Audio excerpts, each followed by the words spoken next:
Wake up, bro. It's halftime. That contract you signed at the beginning of the year is waiting to be completed, and here you are, about to start the third quarter. You just dropped a stinker in the first half. These the championship rounds, bro. This is where all that shit counts. And either you gonna show up and get that ring, get that trophy, get that dream that you've always wanted, or somebody else that signed that same contract is gonna get it before you.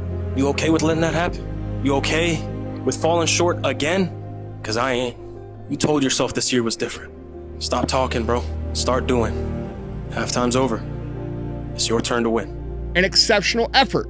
That's what's required. And you also have to be at least smart enough to evaluate the path that you're on. The cheapest bidder got together on their back, and they shot them out into the moon with technology that's far less than it's on your phone right now. And they walk on the moon, they look back and see that image. You and I have seen it. But there's risk in life, man, and you can't eliminate it. So, you know, yeah, you might be trying to climb that mountain, and you might be on your 7th try, and you might get run over by a bus.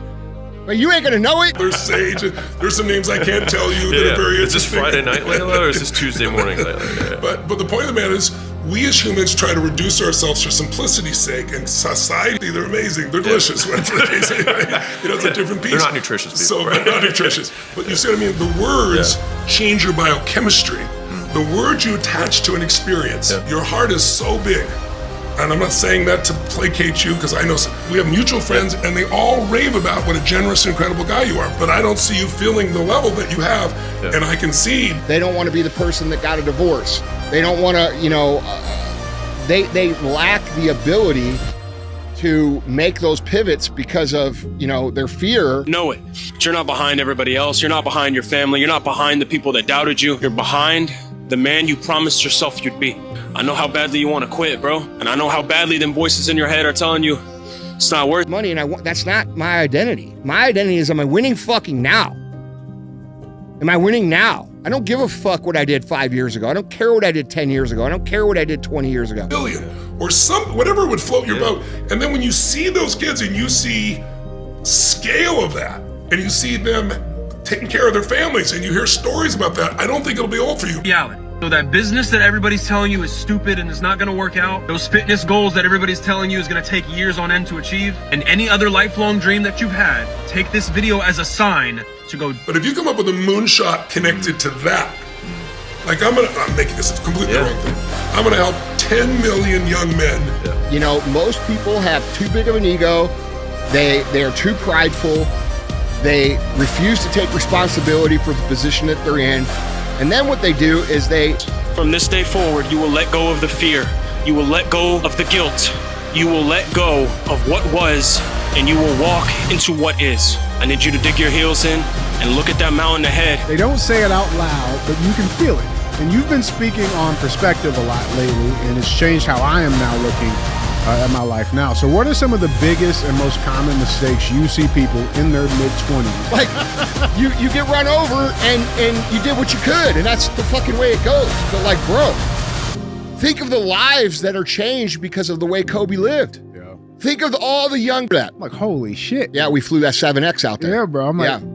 And there was like 200 other fucking planes out there. I'm like, what the fuck? Yeah, and I remember you, and I'm like, yeah, man. Yeah. That's how it is. There's more out there, bro. Fucking dude. But I love this idea. If you did that, how many people, does it matter how many? But one person alone feels amazing when you do that, but is there a number that in your mind would say, like, here's what you gotta understand. If you put $300 aside while you're still living at home and you're 19, and you only invested and do it all in the S&P 500, you don't know anything about investing, and you stopped investing when you're 20 a month and saved all these people starving to death. So when you do that, your level of fulfillment explodes. What the fuck compared to running a business? Right. It's not even the same. And so I've been hooked on that. So now... You got plenty of time, you got plenty of time, you got plenty of time. Yeah, that's kind of true, but do you maybe want to win, or do you want to win for sure? And that's where you gotta really take it serious. So I think like... Made me a capitalist, because every stop we did, there's the same thing in every city. There's a central place where the train stops. And we've been having caviar, and all these Russians are like... About yourself, you became envious, you became jealous. Envy and jealousy don't pay your bills. You have so much opportunity in your hands. If only you could see it, you would run everybody else. Knowing what I know now, I probably would have tried to be more present with my family. But those were learning lessons, okay? But I guarantee you he wouldn't take away any of the other shit. So, like, it wasn't worth it. No. Probably fucked everybody over. That guy, blah, blah, blah. They don't know anything about how it works. If you fuck everybody over for 30 fucking years, by the way, your reputation is ruined. You can't fucking do anything, okay? So, but you can't get in, or you might get in. I got in, but I got such a little. It's like, we'll take $100,000. Like, $100,000. But okay, so let's look at this. Let's just do this. Try this for the people at home. In the last 39 years. So I went and bought a Dodge Ram pickup truck, which I loved. But my point is, when I heard that, it pissed me off because I was like, you know, so it's almost like they see that same glimmer that they once had. Yeah, and then they say, "Oh, hey kid, that. I know you thought this, but this is the real world." Yeah. You know, it's bullshit. The real world's what the fuck you make of it.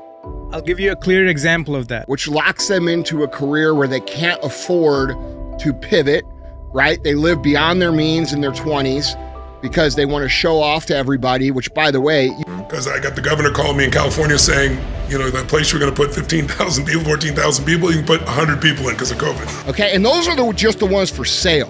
Yeah. That's not all of them. That's just the ones for sale. That's right. Okay? Your limiting belief about what's possible is literally what's fucking holding you back. Okay? So you just shifted just like that, right? So who's the guy who's in his head all the time and is analyzing? Oh, he's brilliant, by the way. He's absolutely effing brilliant. And he can succeed in anything if that's that. Biggest threat to yourself. You got this voice deep down telling you that they'll leave eventually, that you're only loved conditionally. Let me be the voice that breaks that chain. You are more than what you provide, and you are bigger than your thoughts, but only on one condition. You have to show up every fucking day from here on out. Up until now, that's not a price you've been willing to pay. But the reality is, there are graveyards full of men that wish they could be in your spot 6 months. Success looks attractive until you start looking at the sacrifices behind it. So how did you get comfortable making sacrifices? It's not a sacrifice if you win, bro. But you need a timeline. So what would be our 36-month goal? Or 24-month goal? That would be unreasonable, but would get you up early and keep you up late. Well, 100,000, man, at 100,000 is $1 billion in actual bank account wealth. And unfortunately, he had the accident where he was killed.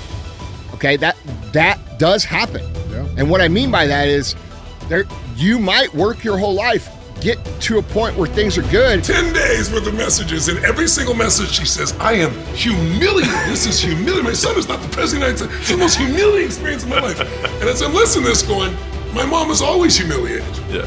You know why? Now there's a few motherfuckers that died. Still up there, Okay? They're up there though. Okay, yeah. But the point is, like, there's always risk involved. Yeah. Okay? But You God willing, you're gonna have 50 or 60 more years of your life. I don't want you going around doing it out of duty. Yeah. I want you to go around doing it because Yeah. I have to get up and work so you can succeed, because this will make you succeed. I have a strong one here too. But if I let this thing take over, I would be bored shitless. I'd be like, okay, I got 5 sports teams and I got $1 billion and I got this. and that's that. And there's never been anybody who's built a great life accidentally. It's never happened. And like, that's the myth. Losers will tell you that. Okay, they will say, And that building up businesses and really anything worthwhile is that it takes time. I am perfectly okay with that idea. And like I said, what I believe I have to be a really good set out long-term plan. Right? And so it cost him his reputation, but he won all these things, right? So your identity is everything. And so you have to be careful, because very often in life, we identify to who we were a while ago. Like if I ask someone in an event to do something, they go, I'm not that kind of person. Get out of your head, get into your heart. Yes. I love the language. I don't understand what it means. I know, because right now you're in your head still. Sure. Because by the way, when you laugh like this, well, can you feel the difference? Like this guy right here who's smiling at me right now. Is that a different guy? Shot that's going to wake you up and then get emotionally associated. Like if I just provided all this, when I first fed people, I would go there in a t-shirt and jeans, not so they acknowledge me, but so I could see and feel the impact, as opposed to... it's a real thing. Right. And, but a smart person will ask questions like you're asking and say, okay, how do I avoid becoming them? And really, dude, it's real simple. I know the analogy which you speak about, baking a cake and trying to turn up the temperature to get it done faster, etc. But also, I've heard from your show and others about how things are different now. Transaction. No one wants to be part of a transaction in an intimate relationship. And when you ever do a transaction, it's not fair anyway, because in a relationship, it's like a team sport. You're climbing a mountain. I'm just like everybody else. But I know deep down that the man watching this, he wants everything out of this life. He wants to provide for his family. He wants the best physique possible. He wants to look in the mirror and finally recognize the man looking back at him. I know. To God. Man, this life is not guaranteed. Time is flying by. I'm 24 now. I was 12 yesterday. And when you're 80 years old, the last thing you're going to want to be doing is worrying about somebody that don't give a fuck about you. Sir, anabolic, Alex.